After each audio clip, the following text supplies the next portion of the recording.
ჩვენ ახლა სააპელაციო სასამართლოდან უნდა შემოგვიერთდეს გიორგი ჩიკვაიძის დედა ეკა წერეთელი. სულ რამდენიმე წუთის წინ სააპელაციო სასამართლომ გიორგი ჩიკვაიძის და გიორგი პაპიაშვილის მიმართ პირველი ინსტანციის სასამართლოს მიერ გამოტანილი განაჩენი დატოვა ძალაში. გადაწყვეტილება მოსამართლე და კოლეგიამ გამოაცხადა. დღეს სხვათა შორის გავრცელდა ინფორმაცია, რომ თითქოს გიორგი ჩიკვაიძესთან იგეგმებოდა საპროცესო გარიგება.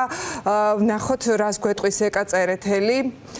კაპიტანო ეკა, მოგესალმებით და მადლობა თქვენ ჩართვისთვის. გამარჯობათ, მოგესალმებით თამარ, მოგესალმებით. ამ გადაწყვეტილების გამოცხადებამდე თითქოს გავრცელდა ინფორმაცია, რომ პროკურატურა სთავაზობდა საპროცესო გარიგებას გიორგის. რა მოხდა, რომ გითხრათ ამ შეთავაზებასთან დაკავშირებით ადასტურებთ თუ არა და შემდეგ რა მოხდა უკვე პროცესი? მოგესალმებით თამარ, მადლობა ჩართვისთვის. ყველანაირ შესწორებას შევიტან პატარა შესწორებას. ეს დღეს დილას არ ყოფილა შემოთავაზება. თელის პერიოდი, რა პერიოდიც გიორგის ის ციხეში, ეს აზრი სულ მუსირებდა და ჩვენ მქონდა ამის შემოთვლა, რომ ისინი თანახმა იყვნენ საპროცესო გარიგებაზე. ამიტომ ეს დღევანდელი ამბავი არ არის, უბრალოდ დღეს იმიტომ მოხდა ეს, რომ დილას გიორგიმ დამირეკა. ის არ მოვიდა სასამართლოზე და თქვა, რომ აიათოლების მთავრობის სასამართლოში მე არ მოვალ და არ დავესწრები და უბრალოდ ამიტომ წამოვიდა ეს იდეა, რომ თითქოს დღეს იყო ეს შემოთავაზებული. და კიდევ ერთი აუცილებელი შენიშვნა მინდა გავაკეთო. წეხან პროკურორმა ერთ-ერთ ტელევიზიას მისცა ასეთი ინტერვიუ, ჩვენ არასოდეს არ შეგვი ეს საპროცესო არ შეგვითავაზებიაო. მე ვარ მოწმე ყველა სასამართლოზე, რომელიც სამოქალაქო სასამართლოში ნიშნებოდა, შემოსული არ იყო, რომ აბა ბიჭებო რა ვშვებით, აბა ბიჭე, აი ეს ფრაზაც კი მახსოვს. პროკურორის გვარიც კი არ ვიცი, იმდენად ის ჩვენთვის არის უსახური ადამიანი. ის ვერანაირ გადაწყვეტილებას ვერ იღებს.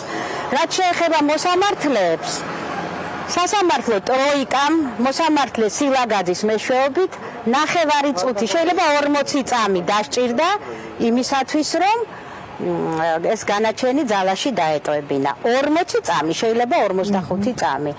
ეს არ არის სისხლის სამართლის საქმე, ეს არის ჩვეულებრივი სამოქალაქო საქმე და სისხლის სამართალში არის, იმიტომ რომ ეს არის სრულიად პოლიტიკური ელფერის საქმე.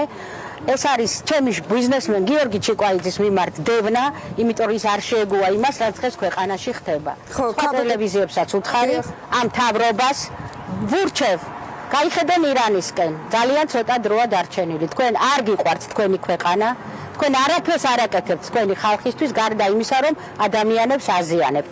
ჩვენ გავაგრძელებთ ბრძოლას. იცით, რომ ამ საქმის პირველი ნაწილი უკვე არის წასული სტრასბურგში, მინიჭებული აქვს თავისი კოდი და ელოდება თავის დროს.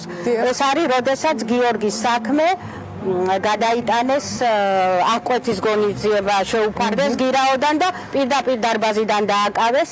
თითქოს იმის ბრალდებით, რომ ტოვებდა საზღვარს. ამის შესახებაც არანაირი გამოძიება არ არის.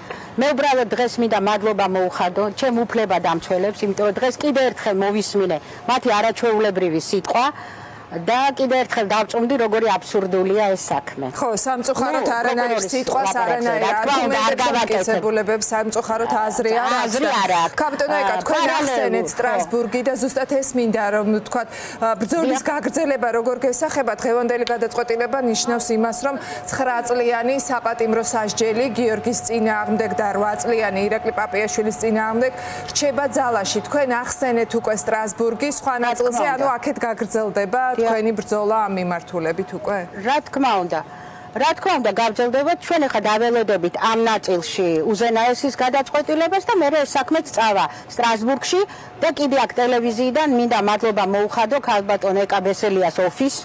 ეხლა ძირითადად ამ მონიტორინგით არის დაკავებული და სტრასბურგის თემაში ძალიან აქტიურად ჩავერთეთ, აქტიური მიმოწერა გვაქვს. ყველაფერი იქნება გიორგი კარგად და მე ხლა ვიცი რომ ის მისმენს. შენი დილი ზარი იყო ჩემთვის კიდევ ის, რომ მე ძალიან კარგი შვილი მყავს. შენ მებრძოლი ხარ და მე ეს მიხარი. არანაირი საპროცესო, არანაირი გარიგება მთავრობასთან, რომელსაც თავისი ხალხი არ უყვარს. ყველაფერი იქნება კარგად და ყველა იმ პოლიტპატიმას და სინდისის პატიმას, რომელიც მისმენს, აქედან მინდა უთხრა. ძალიან ცოტა დრო დაგჭათ საპატიმროში. ეს ხელისუფლება ძალიან მალე წავა და ამისი ძალიან მჯერა, ამისი ჯერა საქართველოს უმრავლესობას და თუ ეს არ არის, თქვენ ამასაც მალე ნახავთ. დიდი მადლობა ქალბატონო ეკა. მოვიკითხოთ გიორგის და რეჟიმის ყველა პატიმარს. მოვიკითხოთ ყველა. და კიდევ ერთი სიტყვა, რაც მინდა ვთქვა, რომ სამყარო სამართალი ეს ისეთი კარგი წინადადებაა და ის ყველასთვის მოქმედებს.